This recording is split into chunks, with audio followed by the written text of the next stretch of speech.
One Piece chapter 1068, A Genius's Dream. We're here to talk about it. Here, my guy Sai. How you doing, bro?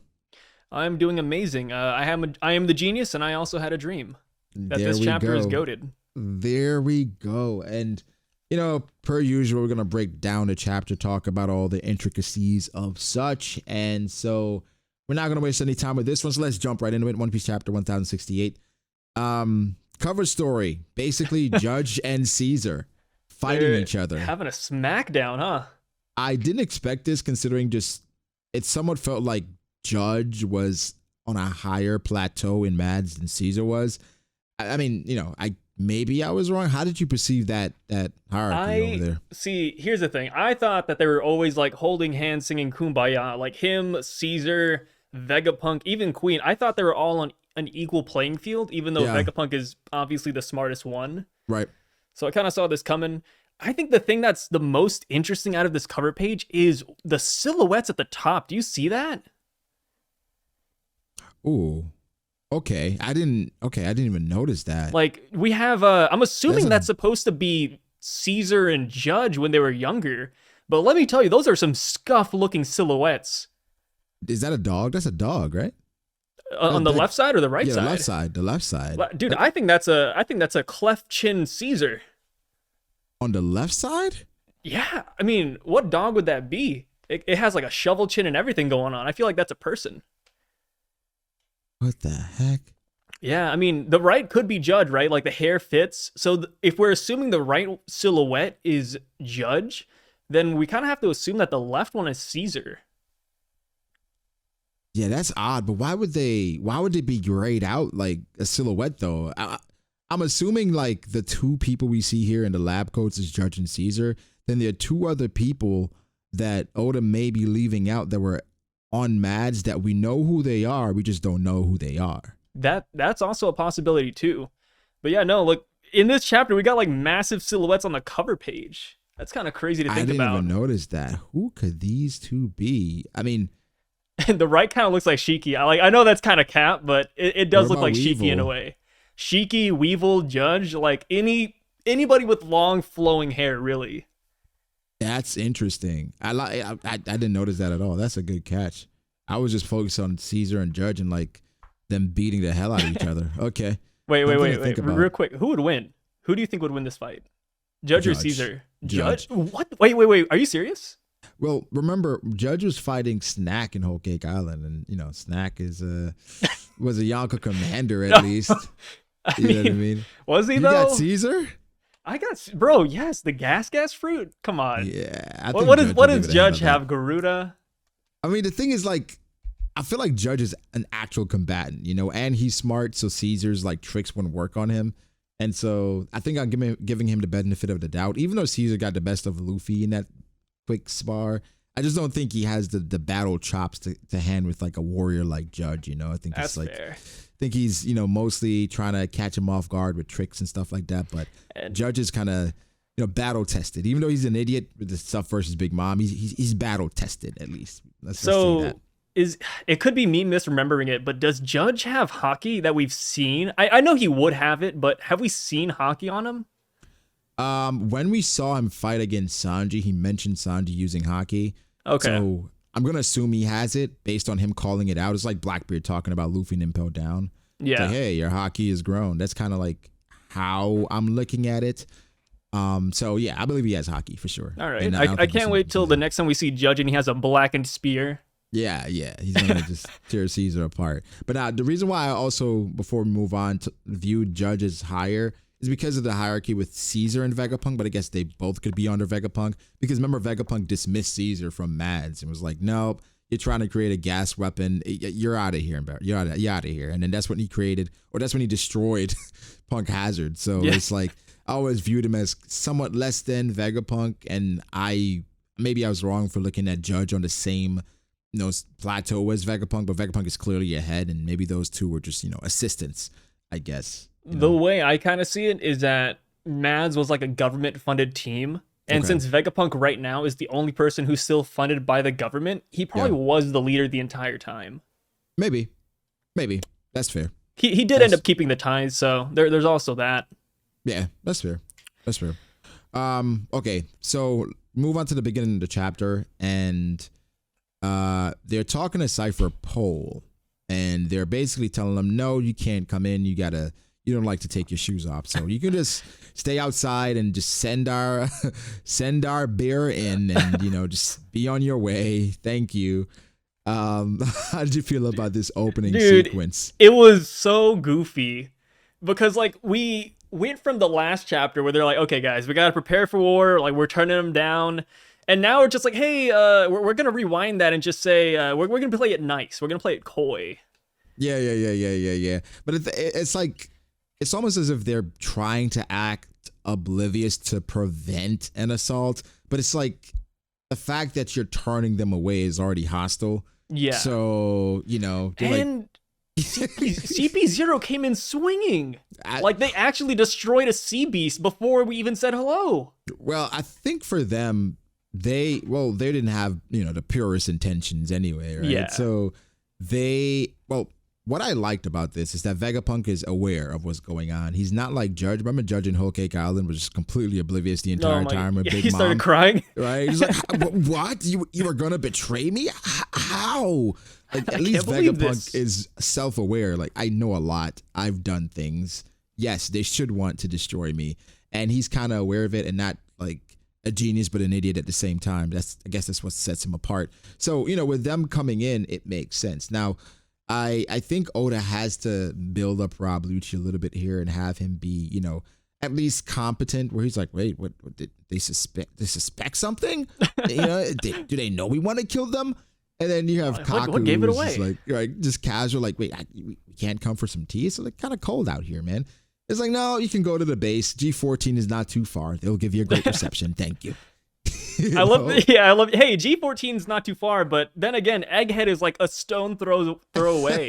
Like it's right here. But that's almost like Oda telling us as well, like, hey, G14 is right there, by the way. So yeah, where is Sword at? Yeah, G14, they'll be here at some point, and we'll see how that goes. Yeah, but I can't wait till Hell Meppo solos them. Oh man, Hell Meppo. the crazy part is that it feels like CP0 at this point, at least, feels like they're overwhelmed, because they have S Bear, but if you know, we have S Shark, S Hawk, and S Snake, and the Straw Hats, and we have the Straw Hats. We have a Yonko. We have a Nika, and so it's just, it feels somewhat gimmicky with CP0. It almost, not gonna lie, it almost feels like how it felt when CP0 pulled up at Wano, where it was just like, okay, all right. What are they gonna do? What are you Wait, gonna I mean, do? technically, they were like some of CP0's best agents, right? Like they were some masked of the and best. everything. Yeah, But some of the even best. then, it was just Guernica? like, Oh man, it was just like, okay, but you're not beating Kaido, you're not beating the Straw Hats, but I guess they serve their purpose by interfering and then awakening the Sun God. But for Rob Lucci here, we'll talk about him, when we get to that part. But it just feels a bit, like, hey, we need some reinforcements, but I don't see an admiral showing up here. We need something else. They have one Seraphim, while they have the Straw Hats and Vegapunk have 3, if not more. And So, who's to say that we can't just get control of the Kuma Seraphim that's Bear. that easy, right? Like, if Yeah, Vegapunk just says, "Hey, come back home," would he just follow Vegapunk, or would he still follow CP0? For the world government, they better have a failsafe to make sure that doesn't happen, or else they're just idiots. Because come on, really.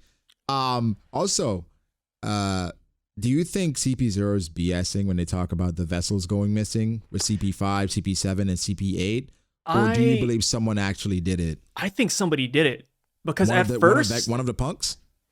I don't know, because first, when I saw this, I was like, okay, they could be fibbing, right? Like, they've lied about smaller things to, get involved in situations that don't involve them. But this seems so specific to, like, lie about. Yeah. And not to mention, the one candidate I did have to destroying the ships was Lilith. But in this chapter, she seems very adamant that she didn't do it. I don't believe her. You don't believe, you still don't believe her? I don't believe her. Because think about it. First off, Lilith was saying to give the Straw Hats to them. Right? Yeah, it's fine. Why are we doing that? And also the beginning, remember we met Lilith? She was like, hey, hand over all your resources, man. Like we need all your resources. So it's not crazy that Lilith would be the one to do it. And then how she reacted here was like, what do you mean? You think we sunk those ships? Right? It's just like, yeah. But here's the thing. The problem is they have to sink every day. So if Lilith did it, then they all would know about it. So that's the only hiccup there. Yes. Unless Lilith has figured out a way to sync without really syncing everything. Like she found like a little external hard drive off the shore. You know, where just she for can broken CP ships, just to sync up all that information that she doesn't want them to know. But Lilith is like, I guess, the evil version. Yeah, she's like the number Vegapunk. One candidate. You know what I mean? So I'm suspicious of Lilith and how she reacted was like, you think we sunk those ships? Like, yeah, why wouldn't we think you guys did it? It was just kind of over the top, but we gotta wait and see. Again, we gotta see. It's just the sinking that, dude. You know, this could be the lurking legend of Wano, right? Like lurking around the oceans of Egghead Island over here, destroying CP0 ships.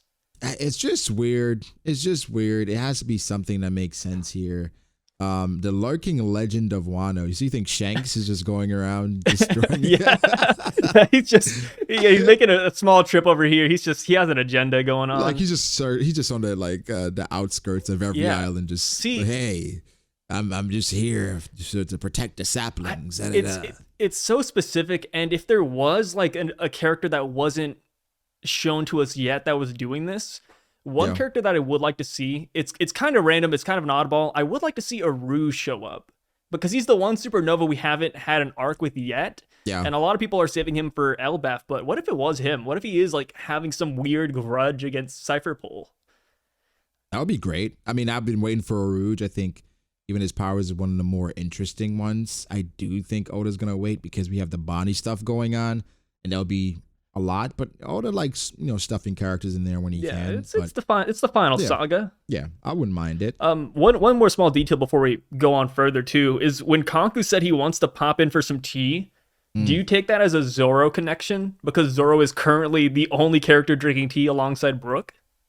Didn't think about that. That could be it. I mean, they're gonna meet again. The fact that at the end we saw Luffy and Rob Lucci lock eyes, Kaku and Zoro is 100% gonna lock eyes again as well. I didn't really put that two and two together there. I mean, it could be. I just thought it was Kaku being as aloof as he normally is. Typically, like remember Kaku from back then. He's just kind of he was probably the most likable initially in Water 7. I was like, oh man, I like this guy. Like. He just seems like a free spirit, and he's continuing that, but he's still an asshole and a dick, right? He's like a CP9, CP0. He's a real giraffe. You know what I'm saying? So it could be one of those as well. But what I like as well is like how after the conversation they just hung up, right? It was like, all right, understood. Yeah, sure. Well, we'll go home. See you later. Sure, cool. And then there's like, abandon ship. We're going to use Espir's ability, which goes back to, okay, do you think it's actually Kuma's devil fruit, or are they using science to manipulate whatever's going on to mimic the fruit? Or do you think they've actually created a clone version of what Kuma can do? See, I think both answers are fine. Like if it was the actual like replica, that wouldn't be unheard of because we have a replica of Kaido's devil fruit. But if it was technologically made, it makes sense because Kuma's ability is technically just shockwaves. Yeah. It's really tough because with Kuma, he has the ability to send people. He did the same thing that Kuma can do, and it gets really scary if he can mimic the exact same ability, but maybe some slight variations, like I don't know, maybe like the paws on the wrong side. I don't know, something weird like that. I don't know. Vegapunk is such a perfectionist, right? Because he was like slamming his head when Momonosuke's fruit was pink. Yeah. So I feel like if he were to send out S-Bear, it would have to be perfect in a way. Yeah. Now I would like if it was the perfect replica, but it's just weird. I'm like, for them to have that type of power, what I'm interested in is seeing what the other Seraphim can do and what fruits did you give him for the people that we don't know have devil fruits, like Mihawk, right? Like, what did you give him to complement his sword cutting techniques? Like, did you give him? They had the S-Hawk get a actual black blade. Like what did you give him? Like I don't know, what could they give him to amplify that? Like Fujitora's ability? I don't know. Oh God! Like S-Hawk with gravity, but I think it's gonna be something insane. We also saw here that Kuma I was hoping he would take Dragon with him. He managed to spank himself to Egghead. Because there have been some conversations in the community. How exactly does Kuma use his devil fruit on himself? So there were some options. Does he like smack his chest? But I was like, man, he's gonna go backwards, right? He'd have to turn around to go forward. Does he like put his hand over his back and just slap his back? I was like, I don't know. That just seems inefficient. Does he slap his sides? He's just not gonna go the right way. So I think the most likely option, right, is basically to spank himself to go forward, because it's just the most logical and makes the most sense. What do you think? I love how much time you put into that build up for the question. Like, you actually thought about this for a minute. Like, it kept you up at night. I've thought about it for a long time. Actually. God, this is gonna haunt me. Like, I feel like Yoda confirmed this, because I've been thinking about it for a while, and so the fact that he didn't show the actual smack, I think that confirmed it. Maybe some censorship. Yeah. So. Yeah, I mean, you saw how shocked Dragon was, right? Exactly. Like, maybe he's like, he wasn't Kuma. shocked about the devil fruit. He was shocked about the placement of the paw. Exactly. He didn't expect him to use it that way. I think he's seen him use the devil fruit on other people, probably not on himself that way. So, I mean, we are technically on Okama Island, so not that crazy, right? Yeah. They taught him how to do it. This is where he learned that ability. They taught him how to perfect it. So, Dragon shouldn't be that surprised. So Kuma's on the way there. What do you think he's going there for, though? I mean, I just feel like it has to be Bonnie. If we want to fulfill like the whole Kuma's a great dad like character, it has to be for Bonnie. Why is he acting up now, though? Like, what triggered it? See, there's a lot of theories that I've heard of. There's one where it's maybe he learned that CP0 was on the island, and then when Vegapunk started activating all of the defense systems, he was activated as well. Or maybe he's connected to S-Bear in some way, and when he heard the name Bonnie and Exterminate, he just lost his shit and he's on his way. Yeah, it's weird, because they're trying to figure out exactly what the reason is behind him reacting this way, because Bonnie technically got knocked out because of what was it, the wasps or the bugs? The bugs, the beetles. So, what was it that triggered him to the point that he's like, okay, I got to go there? Was it Vegapunk's will? Was it he was connected to the other Seraphim, so he knows war is about to happen? But he spanked himself all the way to Egghead for a reason, with all of his insides falling out. So man, I'm just really interested to see what the reason is. I like how we're assuming it's Egghead right now, and I agree. I feel like the most likely place is Egghead. Yeah. But it wouldn't be too surprising if Oda just pulls a fast one on us and he just actually goes somewhere else. I mean, I would love that. I like when Oda surprises us with like some shit out of nowhere, but it's just, that makes the most sense because of everything that's going on. But then again, it goes back to, wow, it feels like they're completely overwhelmed with all the people that they already have. So adding Kuma in the mix, it just like, damn, they don't really need any more people. But all right. And that sword ain't even here yet. Yeah, it's just what? We can move on to Vegapunk, and he's given us an idea of what he wants, right? Where he talks about his research, and that's been his life course, and he has new ideas. He still needs money and manpower, and he wants to change the world. It's like he wants Kanye. to make a world, pretty much, right? And he wants to make the world where energy is available to all. But now he wants to go with the Straw Hats. And so what do you think about that whole soliloquy he had, talking about energy and using energy around them? And is this inevitably going to lead us to the major energy source that's just sitting there waiting for us in Fairy Verth? See, here's the thing. Vegapunk's dream is too dangerous. I now know why the world government wants to get rid of him. He wants to create free energy for everyone and stop wars. No. This is not what the world government wants. You want to stop wars? That's how we make a lot of money, man. Yeah, dude. The revolutionaries even profit off of this. Like, come on. What are you doing? I think it's very idealistic, right? Where it's like, he's assuming, well, if we have all these natural resources, then, people aren't going to wage wars anymore for these natural resources, right? Everyone can just use the energy source. No, that's not how it works.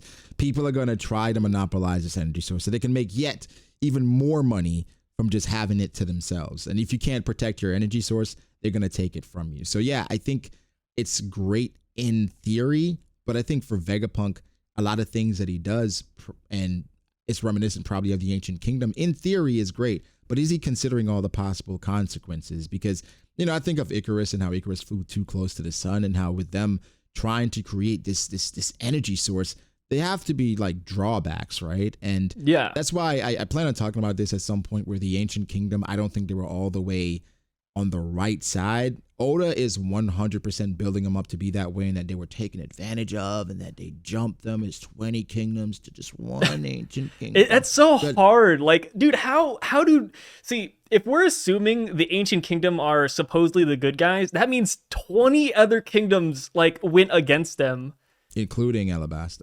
Alabasta. Like, no, I feel like the Ancient Kingdom is like, they're gonna be somewhat bad people. I would think they could be aloof, right? Where it's just they have the same, because Vegapunk, I think it has the same mindset as they did, and I believe they accomplished what Vegapunk is trying to, and they created obviously an energy source. But I feel like that would be dangerous, and as bad as the world government is, part of my theory is that hey, they realized just how dangerous it was with this ancient kingdom or the great kingdom, and for them having that energy source, how they were basically on the way to destroying the world. And that's why Alabasta, they combined and they said, okay, we gotta basically stop them, or some way put I guess control them, or police them a little bit, and then after they figured out at the end, the other kingdoms did not have a plan to just police them. They had a plan to just take over. You know what I mean? And Alabasta was like, okay, that's not what I signed up for, man. But again, Vegapunk and his quest for energy, great idea in theory. I just don't think he's thought it all the way through. He comes off as selfish, and Bonnie even said as much, where it's like, it's just about you. You don't really care about the repercussions. It's just about whatever you want to accomplish. And I think that's the danger with it all. You know what I mean? Yeah, and one more thing about the Ancient Kingdoms too. I feel like by the time we get the story for them, I feel like both sides, world government and Ancient Kingdom, they're both going to be gray. Like, no one's going to be entirely in the right or wrong. I bet they're both going to have the best of intentions, like Vegapunk, like you said. Yeah. And it just didn't work out. And, like, by the end of One Piece, do you think Vegapunk's dream will come true? I do.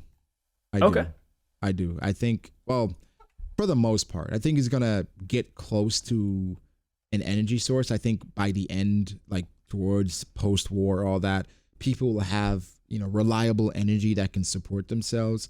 But it has to be controlled. It has to be policed. It can't just be on the whim of the world's greatest mind, because I think with Vegapunk, when you have a brain like that, an ambition like that, you're apt to self-destruct. Like, everything isn't just going to be fine and dandy, because you need some level of control, some checks and balances. And so far, the world government, they have been that. That's why you can tell they kind of limit the resources they give Vegapunk just enough, so that he doesn't go too crazy. But I do think at some point he will achieve that, and the world will have better energy, better food, maybe even some more protection, with even maybe some pacifistas to patrol the different areas, even the lawless areas. But it has to be policed in some way. You can't just let him run amok. Yeah, if every country or island had a pacifista, yeah, many pirates just get wiped. Yeah, like the cop pacifista that they had.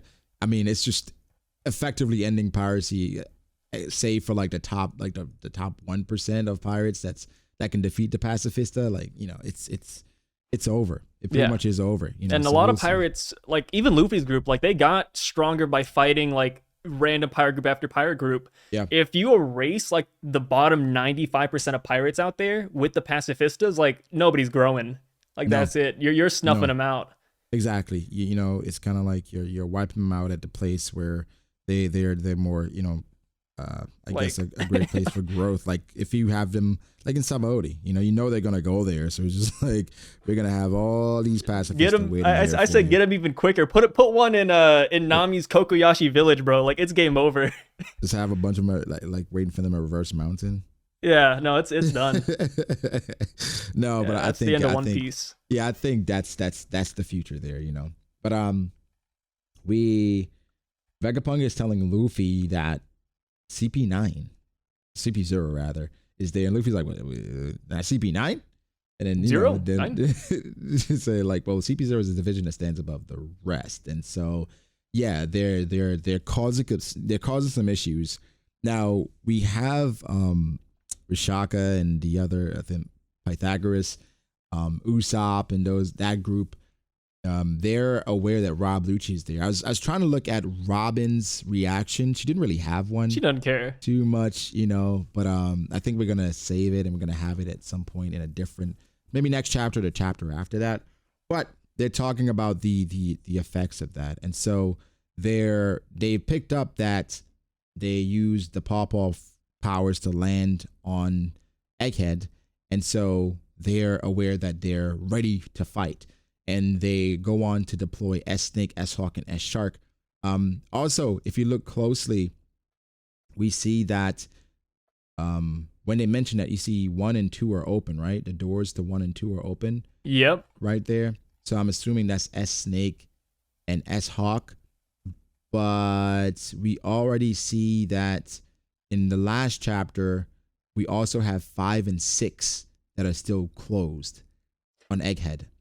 I am hoping it is S Flamingo and S Croc. Right. That's what a lot of people are hoping. S Flamingo and S Croc are in those. So I'm not sure if those two are going to get released as well. But at least we have S4 and S Shark. Then you have S Snake and S Hawk, I think 1 and 2. And then we saw 5 and 6. And I'm assuming that is, like I said, Croc and Flamingo. I just wonder what side they will be on, because here's the thing. S-Hawk, S-Snake, and S-Shark, right? That's 3 Seraphim on the side of Vegapunk.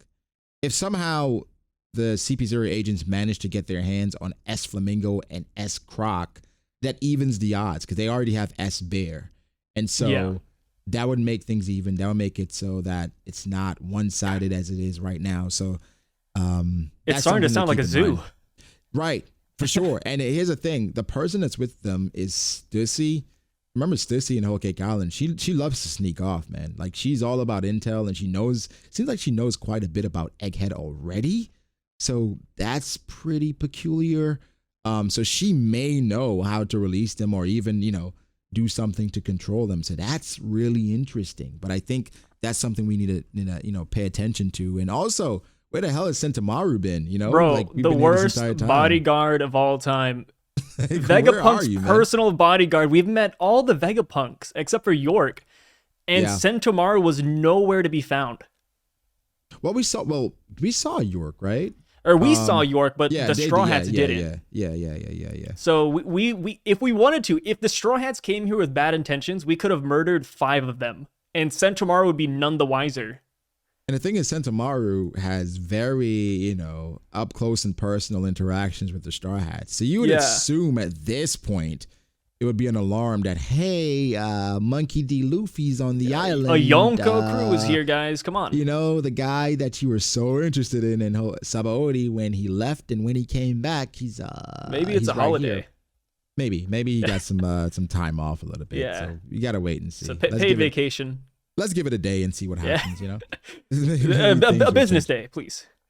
Yeah, it's starting to feel like a almost like a video game, right? Where Vegapunk's like, "Hey, I'll be waiting at the top, so you guys can come get me," and you have Bonnie with you. Oh, like if this was Mortal Kombat, Vegapunk would be like Shao Kahn and Sentomaru would be Goro. Yeah, you just got to go up there and you just got to climb the tower while having this hostage, right? He just disappears, and then I'm not gonna lie, I'm excited to see CP0 in action again, especially Rob Lucci. Same.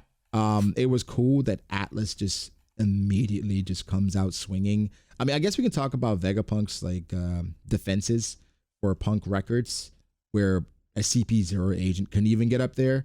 So that's really cool. It makes sense, right? Vegapunk is the greatest mind in the world. It makes sense. He has he has, if he could make Seraphim, which are on par with, I wouldn't say Yonko's, but I'd say almost like Yonko Commander level. There's no way he can't stop somebody from climbing up a ceiling. Yeah. So it just makes a lot of sense. And Stussy knows all about this. That's what I'm saying. It's weird. It's weird. So she weird. even says it takes me back, which there's the other character that said, that reminisced of the island was Bonnie, but Bonnie didn't even remember any of this. I'm assuming Stussy, maybe she was assigned to G14 at some point or undercover. Yeah. G14, undercover, an apprentice, and a lab assistant. And she definitely been to Egghead before. Oh, for sure. At some point, she's either been or worked with Vegapunk. I don't know. Maybe she's one of the silhouettes. Who knows? Man, I'm looking through these CP0 panels, bro. Kaku's nose. What's going on there? Is it like beautiful as ever, man? Is it? No, wait, no. Is it hockeyed up? Why is it black? Maybe it's a black blade now. I mean, a black blade. Yeah, the nose. Oh, the nose gun is gonna be the first black gun or something. Let's get it. Oh, Let's crazy! Get it. I don't know crazy. why it's black. That's is it? odd. Is it the mask? Is it him? I'm not too sure. And also, like, I gotta rant about CP0, bro. Why do they have masks on? Like, well, I think Oda's playing up the. Remember what he said about the CP0 agents, stop. the strongest ones. Stop. They have masks. So, dude, yeah, all CP0 has masks though. Well, dude, everyone, every CP0 agent has a mask. Who are they stronger than? They're stronger than stronger. Dude, that's it. The craziest part is that I thought Oda would retcon that because it's been years since he said that. Bro, Film Red released, he doubled down. In a Film Red interview, he was like, "No, I got to reiterate, guys. The CP0 agents with the masks are too strong. The masks on, come on. Oh man. my god! And the worst part is that everybody knows who they are. Like they showed up to the island. Vegapunk was like, "Oh god, it's Rob Lucci." It's Rob Lucci. Yeah. And his crew. Usopp was like, "Oh my gosh, it's Rob Lucci." Like they call these guys by their first names. The masks don't do anything. Maybe Luffy would get confused if Lucci had it on by the end of this chapter. But maybe Luffy. But maybe Luffy is a gag. It's kind of like, well, they're so famous, right? So it's just like you walking around with a mask and like a freaking specific goatee and a pigeon on your shoulder. It's, it doesn't leave much to the imagination who you are, right? And then Kaku has a hockeyed up nose. It's kind of like, who's that, Usopp? I don't know. It's just like this. They have such distinctive features. Just, like what are you gonna do here? It's just one of those things that's we gotta wait and see what Oda does with it. I would argue they have better disguises in Water 7. For sure. Like what's going on now is just like it's the novelty of it's kind of worn it's off. great. I love it. It's too good. It's One Piece charging towards CP0, right? Our Atlas, and so what's his name? Logic. Shaka is saying, hey, you don't have a chance, but I don't think she can help it. She did the same thing to Luffy, and Rob Lucci doesn't play any games. He immediately transforms and goes 6 King Pistol and Rukogen. So how did you interpret this? Let me ask you that first before I give you what people are saying. It's a weird one because pre-time skip Lucci, this would be his strongest attack and his strongest form. I would like to imagine that sometime during the 2-year time skip that he got some new abilities, that he's evolved past the 6 King Pistol. Yeah. But at the same time, right after this hit, Kaku says he's showing no mercy, as if this is like a finisher, like this is one of his strongest attacks still. And I just don't know how I feel about it. No, I agree. I understand that logic. I think for me, I looked at it as he's showing no mercy definitely confirms it's still one of his strongest attacks. But if this is still Rob Lucci's strongest attack, that would be very disappointing. I'm not going to lie to you. But I guess if we think back, if Luffy comes out, right? Yeah. And he transforms to Gear 4th and use Kong organ. That's Luffy not showing mercy, right? If he goes Gear 4th right off the bat and hits him with a Kong organ or a Snake Man, that is showing no mercy. That's showing no mercy, especially against something like Atlas. But it's still not even close to his peak. You know what I mean? Not saying Rob Lucci and Luffy would have the same peak, but just kind of a comparison there. And it would be very disappointing if Rob Lucci, his strongest attack is still Rukogen. I'm not going to lie. I mean, it's possible, but that would be very disappointing and very underwhelming if Rob Lucci, after all this time, has essentially had no growth in that area. And another way to interpret it, too, when Kanku says he's showing no mercy, is he could just be, trying to speed run Egghead Island. In that way, he's showing no mercy. He's not even giving Atlas a chance to fight. That could be it, too. Right. So I agree. I hope Rob Lucci is able to put up somewhat of a fight. I hope so too.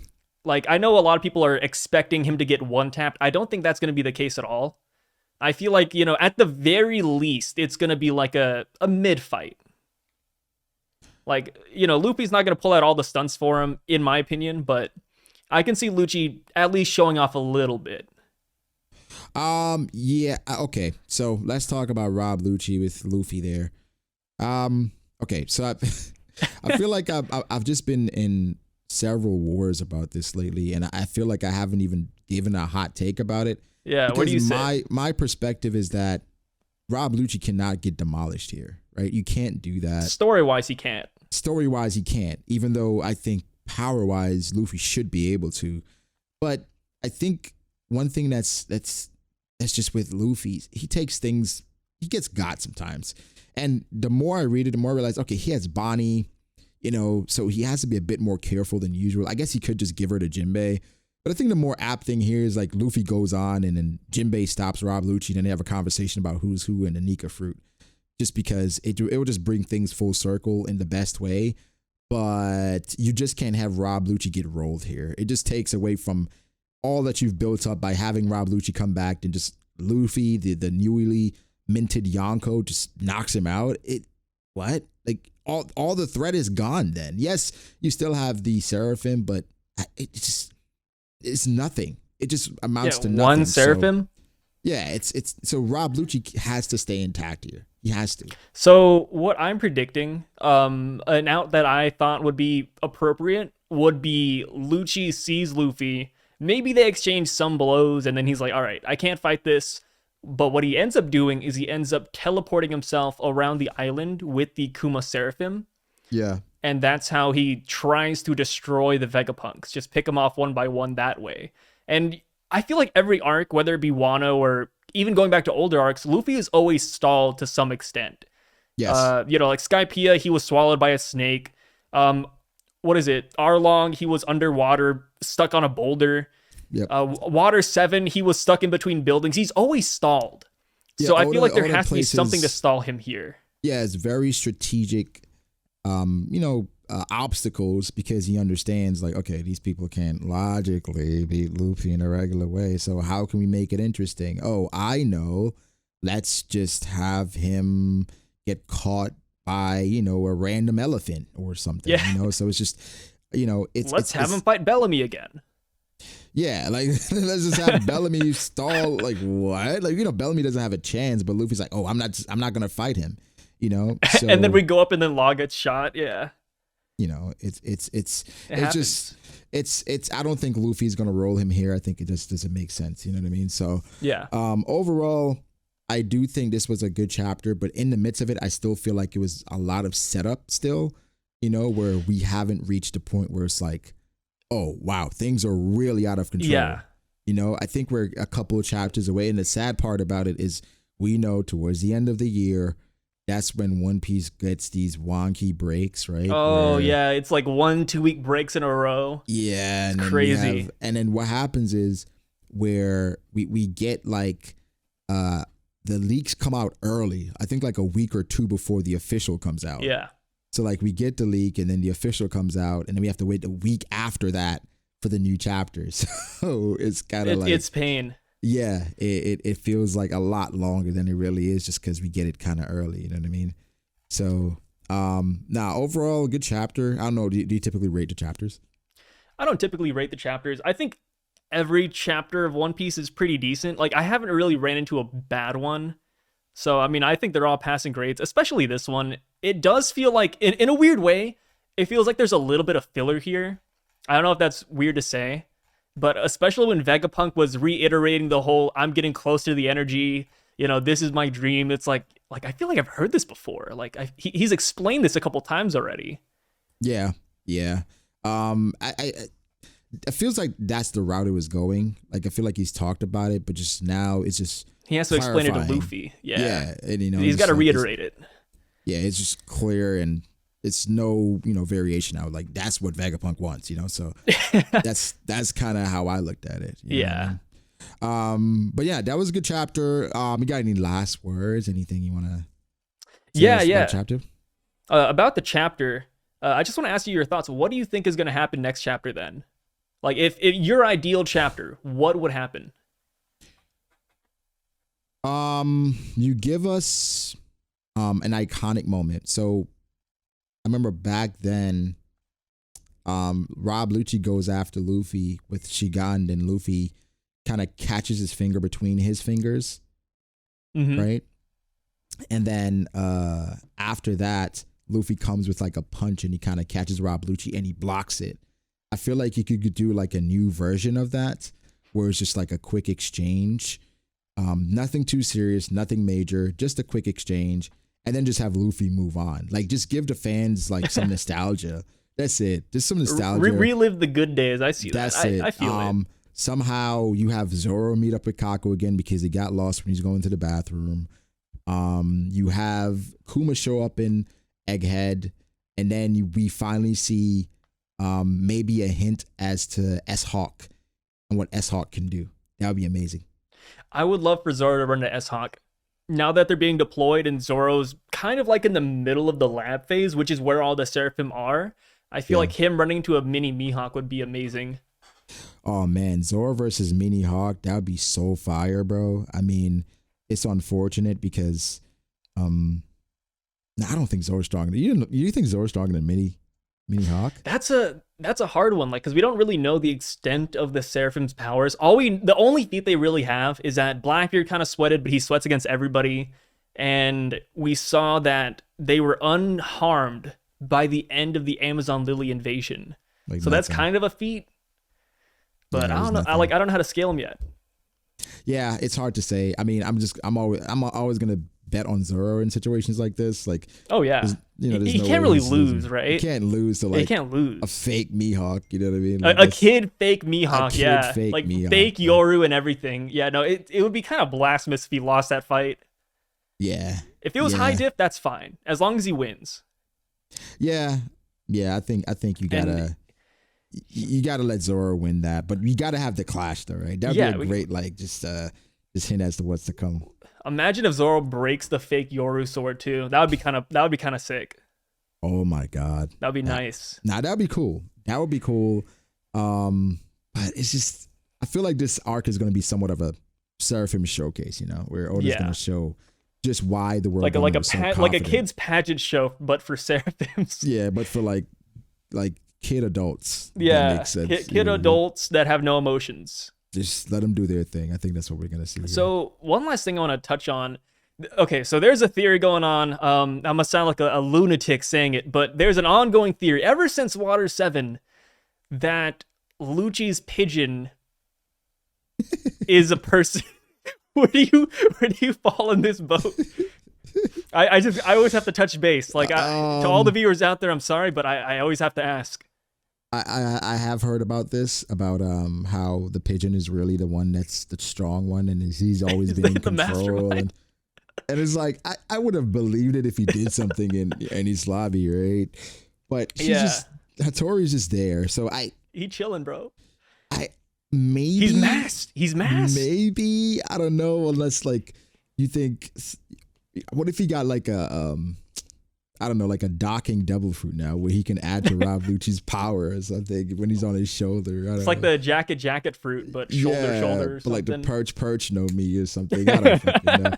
But so here's the thing though. The reason why I mention it here specifically is because earlier when Vegapunk mentions his dream, a lot of people draw parallels to Nikola Tesla because that was his dream, to create free and sustainable energy for the world. Yeah. And Nikola Tesla, so I was like looking up how he died because I was so curious. And apparently in his final years, this is going to sound like a reach, in his final years, he wrote paragraphs about how a white pigeon used to visit him every day as if it was his lover. What the heck? No, exactly. That is what I said. It is such a random detail. And I was like, no way. Like, a white pigeon visited Nikola Tesla in his final days. And do you think Rob Lucci is haunted by Hattori or something? Or do you think... I don't know. I just thought I'd bring it up. It was the weirdest connection I've ever found in my life, but I was like, all right. Theory incoming? No theory here. I just wanted to bring it out. If you guys have some bonkers theories about pigeons, I guess look forward to next week's chapter of One Piece, right? All you pigeon enthusiasts. So that'd be like Rob Lucci's true power and just have Hattori in the thumbnail. What do you think about that one? I had a discussion video and my thumbnail was actually Hattori copy and pasted 4 times. Oh my god. Yeah, it's beautiful. It sounds amazing. Yeah, it's actually just like a white thumbnail with red eyes. What the heck? No, that's good. I love One Piece, man. It's so goofy. Yeah, it's great. Definitely have fun with it at all times. But no, this is great. Sai, I appreciate you joining me, guys. Of course. Sai's channel will be in the title and the description. You find him everywhere. Sai, right? Yeah. On YouTube, I'm actually at B.D.A. Law Official. So if you want to find me on YouTube, just youtube.com/at B.D.A. Official. You know what's crazy? Somebody freaking stole my goddamn handle. How? I saw that. How did they steal it? I don't know. I'm just like, what the hell? Is there a more popular B.D.A. out there? I don't like. I tried searching it. I can't find anyone. I think someone just took it just because. I don't know if they're gonna try to sell it to me or something, but they just took it. Oh, I mean, I did delay a little bit on choosing my handle, but I didn't think anybody would fucking take it. Bro, I hope come Christmas time that you get an anonymous email saying, "I have your handle. give me $100." I was like, what? I was like, come on, bro, be real. Be fucking for real. But it's all good. They start downloading your videos and uploading it on their channel. Right. And it was like, wait. Oh my God, I don't know which one is real. Fucking, oh my God. But anyway, shout out to everybody. Drop a like, subscribe to Sai, subscribe to the channel, all that good stuff. Let us know your thoughts. How you feel about Lucci? How you feel about Hattori? That's the most important thing. And tell us about the pigeon. We'll definitely catch you guys in the next one, man. Peace.